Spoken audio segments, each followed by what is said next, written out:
ഇതേ പ്രിയപ്പെട്ടവരെ, റസൂലുള്ളാന്റെ ഖബറടക്കം കഴിഞ്ഞു. സ്വഹാബത്തൊക്കെ തിരിച്ചു പോവുകയാണ്.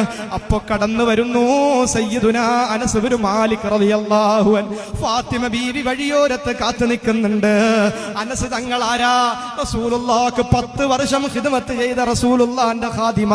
ചെറിയ വയസ്സ് തൊട്ട് നബി തങ്ങളെ കൂടെ നടന്ന സ്വഹാബിയാണ് സയ്യിദുനാ അനസ് ഇബ്നു മാലിക് റളിയല്ലാഹു അൻഹു. അവിടുന്ന് ഖബറടക്കം കഴിഞ്ഞ് വേദനയോടെ കരഞ്ഞു കലങ്ങിയ കണ്ണുമായി റസൂലുള്ളാഹിനോടുള്ള ഓർമ്മകൾ ഇങ്ങനെ മനസ്സിൽ ആർത്തിരമ്പുന്ന തരത്തിൽ അവിടുന്ന് കടന്നു വരുമ്പോ പ്രിയപ്പെട്ട പൊന്നുമോളായ ഫാത്തിമ എല്ലാം നഷ്ടപ്പെട്ടവളായി, എല്ലാം പോയവളായി അവിടുന്ന് വേദനയോട് ഫാത്തിമ ബീവി അവിടെ അനസ് തങ്ങളെ കാത്തു നിൽക്കുന്നു.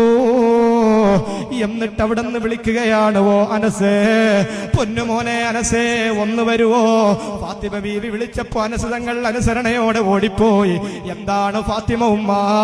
അവിടുന്ന് ചോദിച്ചു, മോനെ അനസേ, റസൂലുള്ളാഹിനെ നിങ്ങൾ ഖബറടക്കിയോ?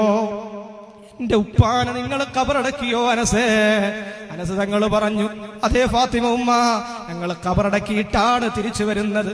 എന്നാ നിന്നോട് ഞാനൊരു കാര്യം ചോദിച്ചോട്ടെ അനസേ?